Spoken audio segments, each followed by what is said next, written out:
ማን እንደሆንክ ተናገር፣ አለበለዚያ አልዘጋው ነው። ከተወሰኑ ደቂቃዎች በፊት ቸኮሌት ያላኩልሽ ልጅ ነኝ። ከመዝጋትሽ በፊት አንድ ነገር ልንገርሽ። ምን? አይኖችሽ በጣም ነው የሚያምሩት። በዚህ ውብ አይን አታልቅሽባቸው። ምን አይነቱ እብድ ነው? ከዛች ማታ በኋላ ስላንቺ ማሰብ አላቆምኩም። ብለኝ ወደድኩሽ እንዴ? እንዳልወድሽ ብትጸልይ ነው የሚሻለው። ከወደድኩሽ አንቺን ለማግኘት ምንም ነገር አደርጋለሁ። እውነት አለው። አንቺ ጋር ያለውን እውነት ብቻ ይዘሽ ለመፍረድ አትቸኩይ። ቆይ የቱንም ያህል በበድልሽ 5 ደቂቃ እኔን ለመስማት ታጫለሽ? ምን አለ ብታዳምጪኝ? ፈልጌ እኮ አይደለም።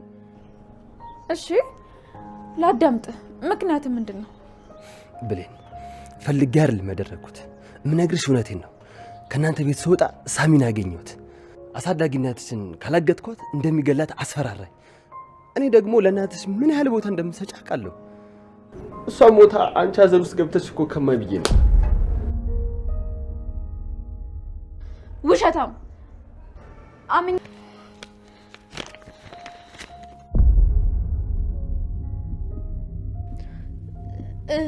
ይሄ ነገር ግን ቢቀርብን አይሻልም? ለምን ማለቴ እውነት መሆኑን ቆይ እንዴት ልናቅ እንችላለን? ደግሞ ብዙ አይነት ክፉ ሰዎች እኮ ሊኖሩ ይችላሉ። እንደዛ አይመስለኝም። የኔ ልጅ ከፈችውና እናያት።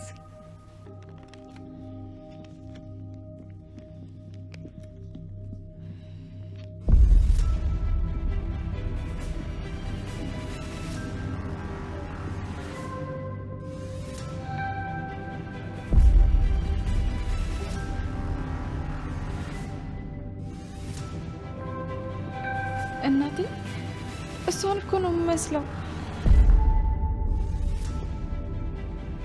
እስከምጭልም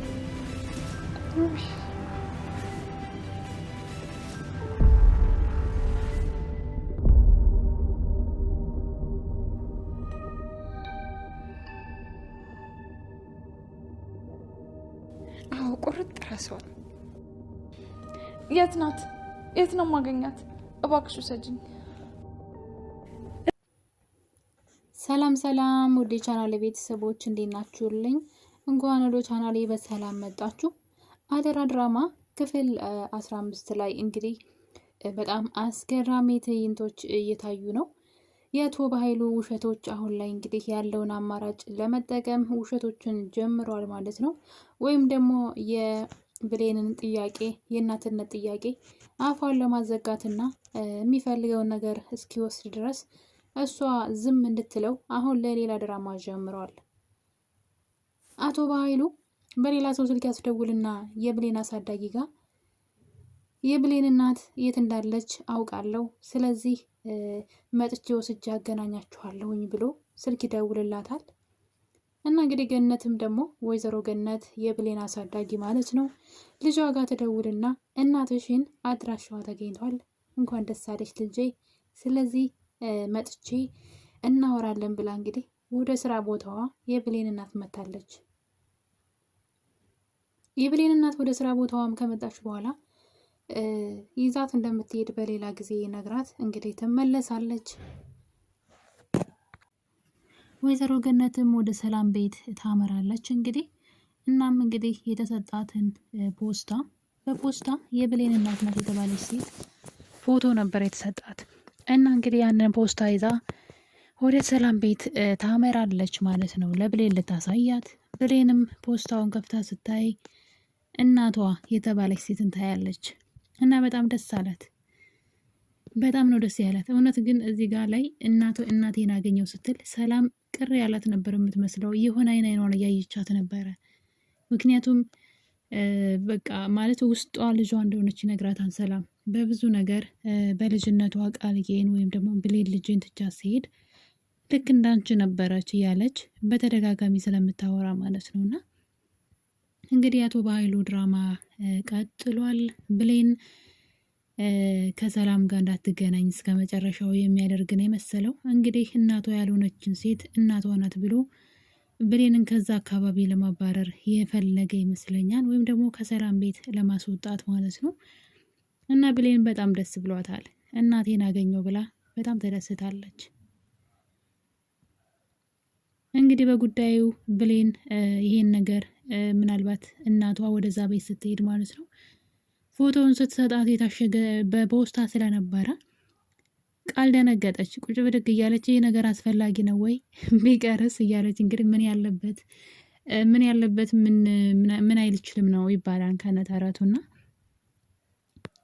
ቃል ባይበላስ ተሳቃ ሞተች እኮ ኮሽ ባለ ቁጥር ትደነግጣለች እና በጣም ነው የምታሳዝነኝ ቃል ማለት ነው። ሁልጊዜም ሌባ ስንሆን ወይም ደግሞ የኛ ያልሆነን ነገር ስንመኝ ጤናማ እንትን የለንም ማለት በቃ ሰላማዊ ህይወት አይኖረንም። እያንዳንዱ ነገር ለኛ ነው የሚመስለን ሁሉ ነገር ከራሳችን ጋር ነው የምናያይዘውና በቃ በስቀቀን ነው የምንኖረው። የቃል ኑሮ ይሄ ነው በቃ። በዚህም የተነሳ እንግዲህ ቃል ደንግጣ ነበረ። አቶ ባይሉ ጋር ስትደውል ግን አታስቢ ችግር የለውም ብሎ ስልክ ይዘጋባታል ማለት ነው። እና ፖስታው ሲከፈት ቃል ደነገጠች፣ ምትሆነው የምትጨብጠው አጣች። ነገር ግን ሌላ ሴት ሆና ትገኛለች። እና እንግዲህ የብሌን አሳዳጊ በጣም ደስ አላት፣ ልጇ ደስተኛ ሆና ስላየቻት ማለት ነው። አንዳንዴ ግን በጣም እይታችን በጣም ነው የሚያስቀኝና አንድ አይነት እኮ ናቸው እንዴት እንደምትመሳሰሉ እያሉ እንግዲህ ፈገግ ሲያደርጉ የነበረ የማይተዋወቁ ሰዎች አስባችሁታል። እንግዲህ ምናልባት እናቷ የተባለችው ሴት በእድሜ ራሱ እሷን ራሷ ነው የምታገለውና በጣም ከባድ ነው። ነገር ግን ብሌን በጣም ደስተኛ ሆናለች በአሁኑ ሰዓት። ከዛ በፊት ግን ዳግም እንግዲህ እናቷን እሱ እንዳገታት ሊነግራት በተደጋጋሚ እየሞከረ እያለ ለብሌን አንድ ፖስታ ይላክላታል። ፖስታ ውስጥ እንግዲህ ዳግም እናቷን ሲያግት የሚያሳይ ፖስታ እንትን ነው፣ ፎቶዎች ናቸው። ይህን ነገር ያደረገው ሲሳይ ነው። ሲሳይ ማለት የአቶ ባይሉ ቀኝ እጅ ማለት ነው። እሱ ልጅ አሁን ላይ በብሌን ፍቅር ከነፍ ብሏል። አሁን ላይ ብሌንን የሚጎዳ ምንም ነገር ማድረግ አይፈልግም። አንድ ነገር እንኳን ስታለቅስ ማየት አይፈልግም። ለዛ እንግዲህ ዳግም ደግሞ ከሷ ጋር ቀረቤታ እንዳለው ስላወቀ ዳግምን ከሷ ለማራቅ የሚመስል ስራ ነው የሰራው። እና እንግዲህ ብሌን ያንን ነገር ስታይ ልጁን በጣም ነው የጠላችው፣ በጣም ነው የተናደደችበት። በጣም ታሳፍራለህ፣ በጣም ነውረኛ ከሃዲ ነህ፣ እኔ እናቴ ጠፋች ብዬ ሳለቅስ ለካ አንተን ናቅፈኝ እየጻፍክብኝ ነበር ብላ ያው ልትረዳው አልፈለገችም። እሱ ግን በመከራ ሲያስረዳት እንግዲህ እናትሽን በኃይሉ እገላታለሁ ስላለ ነው ያገጥኳት፣ ከምትሞት ብዬ ነው ላንቺ ብዬ ነው ቢላትም እሷ ግን ልትረዳው አልፈለገችም። እንደውም በጥፊ መታው። አይንህም ማየት አልፈልግም ስትል እንግዲህ ቃል ትመጣለች ማለት ነው። እና ቃል በጣም ደስ አላት። እንኳንም እሳትና ጭድ ሆናችሁልኝ። አሁን ላይ በእናንተ መካከል ምንድን ነው በነደደው እሳት ላይ ምንድን ነው ይሄ ጭድ ነው ምንድን ነው ብቻ ሳር እየጨመርኩኝ እንዲያያዝ አደርጋለሁ። በጋዝ ነው እንጂ ጋዝ እየጨመርኩኝ እንዲያያዝ አደርጋለሁ። እናንተ ሁለታችሁ ስትለያዩ ላይ ደግሞ እኔ ከዳግም ጋር ሆናለሁ የሚል እቅድ ይዛለች። ለዛም እንግዲህ ለብሌን ምን ያክል መጥፎ ሰው እንደሆነ የነገረቻት ነበረ። ብሌን በነገራችን ላይ በጣም ብልጥ ልጅ ናት። ያው የህይወት የኑሮ ሁኔታ ማለት የኑሯችን ደረጃ ህይወታችን አንዳንዴ ዝቅ እንድንል አንገታችን እንድንደፋ አውቀን እንዳላወቅን እንድንሆን ሰዎች ደግሞ እንደፈለጉ እንዴ ሲናገሩን አንገታችን ደፍተን ዝም ብለን እናሳልፋለን አይደለም። ብሌን ጋር እንደዛ አይነት ነገር ስላለ ነው ነገሮችን ዝቅ ብላ አንገቷን ደፍታ ነው የምታሳልፈው እንጂ በጣም ጎበዝ ስማርት ልጅ ናት። ማንንም ሰው አትፈራም። ከተናደደች እንኳን ራሱ ያላት እንትን ይወጣልና እንግዲህ ቃልን ልትሰማት አልፈለገችም። ግን ቃል ግን በቻለችው አቅም ሁለቱ እንዲጣሉ እየሞከረች ነበረ። ብሌን ያው ብትናደድበትም በሱ ተስፋ አትቆርጥም። ነገር ግን በዚህ መሀል እንግዲህ ቃል ለእናቷ ልትናገር ነበረ። እናቷን ያገተባት ዳግም ነው ብላ አስባችሁታን? ቃል እናቷን ያገተባት ዳግም ነው ብላ ብትናገር ነገሮች ሁሉ ይበላሹ ነበረ። ዳግም ደግሞ ለምን እንዳገታት ሲጠየቅ አቶ በኃይሉ እንዳዘዘው ከተናገረ አቶ በኃይሉ ደግሞ የእሷን አሳዳጊ ለምን አገተ የሚለው ነገር ምንድን ነው የሆነ ሚስጥር ሲያወጣው ነገሩ ይደረስበት ነበርና ነገር ግን ብሌን እንዳታወራ ስትከለክላት እያየን ነበር በዓይኗ ማለት ነው። ለሰላም ብነግራ ነገሮች ይበላሻሉ ብዬ አስባለሁኝ። ዳግምን መጠየቋ ስለማይቀር ማለት ነው። ሰላም ደግሞ ስትናደድ ነገሮቹን ቶሎ ብላ አፋጣ ነው የምጠይቀው። ስለዚህ የብሌን እውነት ሊወጣ ይችል ነበረ። ብሌን እንግዲህ ይህን ነገር እንድትናገር አልፈቀደችላትም። እና እነዚህ ነገሮች እንግዲህ በዚህ እያሉ ሲሳይ ብሌን ጋር ስልክ ይደውላል ማለት ነው። መጀመሪያ ቸኮሌት ያስልክላትና ብሌን ጋር ስልክ ይደውልላታል እና ያወራታል። ብዙ ነገር ካወራት በኋላ እንግዲህ አይኖችሽ፣ አንድ ነገር ልንገርሽ፣ አይኖችሽ በጣም ነው የሚያምሩት፣ ስለዚህ ብዙ አታልቅሽባቸው እያለ እንግዲህ በፍቅሯ ሲሟዘዝ እያየኑ ነው። ከዚህ በኋላ ከባህሉ ይጠብቃታን ብዬ አስባለሁ። እናቷንም እንድታገኝ ሊረዳት ይችላል ብዬ አስባለሁ። ምክንያቱም ፍቅር አንዳንዴ ጥሩ ነው አይደለም? መጥፎ ሰው እንኳ ከሆናችሁ ለምታፈቅሩት ሰው መጥፎ መሆን አትችሉም። የፈለገ ያን ሰው ልትጎዱት ብትቀርቡት ራሱ ካፈቀራችሁት ምን ታደርጋላችሁ? በቃ በፍቅሩ ተሸንፋችኋል ማለት ነው። እና ሲሳይ በፍቅሯ ተሸንፏል። ምስኪን ብቻውን እንደዚህ ልያወራ ነው እንግዲህ በብሌን ፍቅር የተነሳ። ምክንያቱም ብሌን በጣም ነው እያሳዘንሽኝ ያለሽውና ሳልወድሽ አልቀርም፣ አንቺን ከወደድኩሽ ግን ሁሉንም ነገር ነው የምተወው፣ ለአንቺ ስል ምንም ነገር አደርጋለሁ እያለ ይገኛል። እንግዲህ ብሌን ከማን ጋር ታምራለች? ከዳግም ጋር ወይስ ከሲሳይ ጋር? እኔ እንግዲህ ዳግም ግን ጎበዝ አይደለም፣ የሆነ ዝም ብሎ አልቀሻ ነገር ሞዛዛ ነገር ነው። ሲሳይ ደግሞ ትንሽ ያው እሱም የአቶ በኃይሉ እንትን ገፈት ቀማሽ ነው ማለት። እሱም አቶ በኃይሉ በድሎታል። እንዴት ነው? ልክ ብሌንን እናቷ እንደነጠቃት የእሱንም ቤተሰብ ነጥቋል። የዳግምንም ቤተሰብ በእርግጥ እናቱን ነጥቋል። እና የዳግም እናት የብሌን እናት ያው አሉ ይታያል፣ አብረው ነው ውሏቸው አዳራቸው። እነሱ እራሳቸውን ስላላወቁና አለመተዋወቃቸው ነው እንጂ ውሎ አዳራቸው እንደውም አብረው ነው፣ አይለያዩም። እና እንግዲህ የብሌንን አሳዳጊ ልጅ ሰላም ቤቷ ውስጥ አከራይታ ከእሷ ጋር እየኖረ ነው።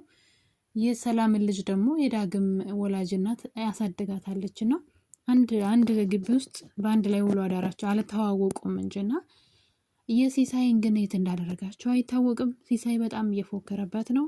አንተን ያለህን ሁሉ እነጥቃለሁ፣ ቤተሰቦችን የት እንዳደረስካቸው እያለ እንግዲህ በልጅ እሱ ነው ያሳደገው። በነገራችን ላይ አቶ በኃይሉ ከቤተሰቦቹ ነጥቆ ወይም ደግሞ ብቻ ገሏቸው ይሆን አላውቅም።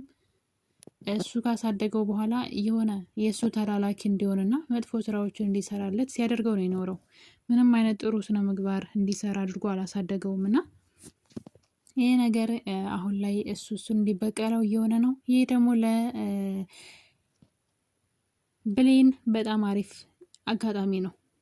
ብሌንን ሊጠብቃትና ሊንከባከባት የሚችለው በዚህ ሰዓት ሲሳይ ነው። ካፈቀራት ከወደዳት የምር ማለት ነው ይጠብቃታል። ከአቶ በኃይሉ እያንዳንዱ እርምጃዎች እየተከተለ እሷን ይጠብቃታል ማለት ነው። እና ስለዚህ ብሌን ወደ ሲሳይ ዘወር ብትይ ጥሩ ነው። ይሄኛው ዝም ብሎ አልቃሻ ነገር ነው፣ ወይ ለራሱ አይሆን ወይ ብልጥ አይደለም። ያኛው ግን ቢያንስ አቶ በኃይሉ ባንቺ ላይ ምን እንደሚያስብ ምን እንደሚያቅድ ስለሚያውቅ አንቺን መጠበቅ ይጀምራል። ያንቺን እውነት ያወጣልሻን ብዬ አስባለሁ። ሌላው ደግሞ ቃል አሁን ላይ በጣም በፍርሃት ውስጥ ትገኛለች። እናም በተኛችበት እየቃዠች ነበረ። እሱም እንግዲህ ለሰላም ድንገት ትመጣለች ከብሌን ጋራ። ከዛ አንቺ ባለጌ፣ አንቺ ልጅ ሳትሆኚ እንዴት ልጅ ነው ብለሽ እንዴት ወደ ቤት ትመጫለሽ? ከዛስ እንዴት የልጅን ህይወት ትነጥቂያለሽ? እያለች እንግዲህ ሰላም ትጮህባታለች። እሷም ደግሞ እኔ እኮ ልጅሽ ነኝ እናቴ፣ እኔ ነኝ ልጅሽ እያለች ቃል ትጮሃለች። ሰላም በጥፊት መታትና አንቺ ባለጌ ልጅን አሰቃየሻት፣ ልጅ ብሌን እንጂ አንቺ አይደለሽም እያለች ብሌንን ስታቅፋ ስስማት እንግዲህ ቃል በቁሟ ሳይሆን በተኝታ በእንቅልፏም እየቃዠሽ ነው ያለችው። እና በጣም ነው የምታሳዝነኝ። ባይበላስ ሰላም ሆናታ ከምትኖር ገና ለገና እንግዲህ በኃይሉን እስር ቤት አስገብታ ሰላምን ገላ ንብረት ለመውሰድ ማለት ነው። ያው እንዴት እንዳሰበችው እራሱ አላውቅምና አሁን ላይ ብሌንም በጣም እየፈራቻት ትገኛለች። እንደውም ለሰላም አንድ ጥያቄ ጠየቀቻት። አንድ ነገር ልጠይቅሽ እስኪ፣ የሆነ ሰው መጥቶ ቃል ልጅሽ አይደለችም ብለው ቢሉሽ ምን ትያለሽ ብላ እንግዲህ የሰላምን ልቧ ምን እንደሚያስብ ምን ልታደርግ እንደምትችል ለማወቅ ፈልጋ ስትጠይቃት እንዴት እንደዚህ አይነት የሰይጣን ወሬ ታወሪያለሽ? አንቺ እኮ ልጅ ነሽ እያለች ነው ሰላም። አውቃ ይሆን አላውቅም። ነገር ግን አሁን ላይ በጣም እየፈራች ትገኛለች። ጓደኛዋ ሚስጥሯን ታውቃለች። እንግዲህ ጓደኛዋ ሚስጥሯን አንድ ቀን መታ መናገሯ የማይቀር ነው። እስከዛው ግን ብሌንን አሁን ላይ በሌላ እናት አታለው ከሰላም እና ከሰላም አካባቢ እንድትርቅ እያደረጉ ይገኛሉ። ብሌን አንድ ጥፋት አጠፋች። እንግዲህ ዳግም ለይቅርታ ወደ ኪችን ይሄዳል። በድጋሚ እንደፈለግሽ አድርጌ ግን ይቅርታ አድርጊልኝ ባክሽ፣ እኔ አውቄ እናትሽን ለመጉዳት አይደለም ብለው በድጋሚ ይቅርታ ሊጠይቃት ወደ ኪችን ሄዶ ነበረ። በዚህ ሰዓት እንግዲህ ሰላም ድንገት ትመጣለች ማለት ነው። እና ሰላም ስትመጣ ብሌን አንድ ነገር አለች። እያስቸገረኝ ነው፣ መንገድ እየዘጋብኝ ነው ብላ ለሰላም ስትነግራት ሰላም በዳግም ላይ በጣም ነው የተናደደችው። ከድጋሜ ኪችንም ሆነ እዛ አካባቢ እንዳይደርስ አስፈራርተዋለች ማለት ነውና ብሌን ያደረገችው ነገር ልክ አይደለም። በራሷ መንገድ እሱን መበቀል ትችል ነበረ፣ ጥፋተኛ ነው ብላ ካለች ወይም ደግሞ ለእናቷ ለገነት ብትነግራት ገነት ስለተረዳችው ማለት ነው እንደጠበቃ ስለምታውቅ ልታስታርቃቸው ትችላለች ብዬ አስባለሁ። እና ውድ ቤተሰቦች እንግዲህ ከዚህ ነገር በኋላ ነበር እንግዲህ ቃል የብሌን አሳዳጊ ፎቶን አምታ እናትሽ ናት ብላ የሰጠቻት ሴት ነበረች። እሱን ካየሽ በኋላ ቃል ተረጋጋና አሁን በጣም አሪፍ ሆነልኝ፣ ወደ እቅድ እየደረስኩኝ ነው፣ እንግዲህ አንቺ ጅላጅል እናቴ ናት ብለሽ ተጃጃይ ብላ ወዲያው እንግዲህ ስልክ ልታወራ ትወጣለች ማለት ነው። ወጥታ ስልክ እያወራች ነበረ። እናም ከአቶ ባይሉ ጋር ነው የምታወራው። ከአቶ ባይሉ ጋር ስታወራ ምን አለች? እንዴት አድርገው ነው ያችን ገረድ ያጃጃልካት? እናቷ ናት እናትሽ ናት ብለህ ያመጣህላት ሴት በሷ ቤት እናቷን አግኝታ በደስታ እየሞተች ነው ትለዋለች ለአቶ ባይሉ ማለት ነው። እኔ እኮ ነገረሽ ነበር ከኔ መላ አይጠፋም ሲላት ያቺ አሮጊት ሰላምንም ማለት ነው እንግዲህ ያቺ አሮጊት እናቷ ያመጣችላትን ፎቶ አይታ እናቷ መስላት በጣም የተደሳሰተች ነው። እንዴት አቀነባበርከው ይህን ሁሉ ድራማ ስትሰራ ብቻን እያለች ስታወራ ዳግም እያንዳንዱ ያወራችውን ነገር ሁሉ ከጀርባ ሆኖ ሰምቷል። ችግሩ እንግዲህ ዳግም አሁን ያበላሸዋል። ሄዶ አሁን ንቅ አድርጎ እንደዚህ ያደረግሽ እንደዛ አደረግሽ ሌላት ነው። የብሌን እናት አለመሆኗ ፎቶ ላይ ያለችው ሴት የውሸት የቅንብር የድራማ እንደሆነ ደርሶበታል ዳግም። እሱ ጥሩ ነው፣ ግን ይህን ነገር ሄዶ ሊያበላሸው ነው። ሄዶ እንግዲህ እንዴት ተዋሻለች ብሎ ከዛ አቶ ባይሉ እሱን ማሳደድ ይጀምራል ማለት ነውና የሆነ ብልጠትን ቢጠቀም እንዳላየ ሆኖ ቢያልፍ ጥሩ ነበረ። እዚህ ቀደም እንደዚህ አይነት ሚስጥሮችን ሰምተዋል። ትክክለኛ ልጇ ብሌን በህይወት አለች። እሷ አንቺ ልጅ ላይ ብለሽ እዚህ ቤት ስትመጪ እሷን ዛሬ እንዲያስወግዷት ነግር ያለው እያለ ሲያወራ ሰላምን በመድኃኒት እንድትገላት ሲናገር አቶ ባይሉ ሰምተዋል። እሱ እንዴት እንደረሳው አላውቅም። አሁን ደግሞ ሌላ ሚስጥር ሰማ። በአሁኑ ግን በጣም ተናዶ ወደ ቃል እየተጠጋ ነው እንግዲህ እንዳያንቃትና ነገሩ እንዳያበላሸው። ይህ ነገር በብልሃት ነው ተከታትሎ ሊደርስበት የሚችለው ብዬ አስባለሁ። እና የኔ ውድ ቤተሰቦች እንግዲህ አደራ ድራማ አሁን ላይ ብሌን እናትሽ ናት ተብላ የተሰጠቻት ሴት እናቷ እንዳልሆነች ዳግም ስላወቀ ሊያሳውቃት ይችላል ብዬ አስባለሁ። በሌላ በኩል ደግሞ ሳሚ ብሌንን አፍቅሯታል። ስለዚህ ሊረዳት ይችላል፣ አቶ ባይሉን ሊከላከልላት ይችላል ብዬ ተስፋ አደርጋለሁኝ። እናንተስ ምን ትላላችሁ? ሀሳብ አስተያየታችሁን እንግዲህ በኮሜንት አሳውቁኝ። ክፍል 15 ይሄን ይመስል ነበረ። በክፍል 16 እስከምንገናኝ ድረስ ሁላችሁንም ወዳችኋለሁኝ። ቸር ቆዩልኝ።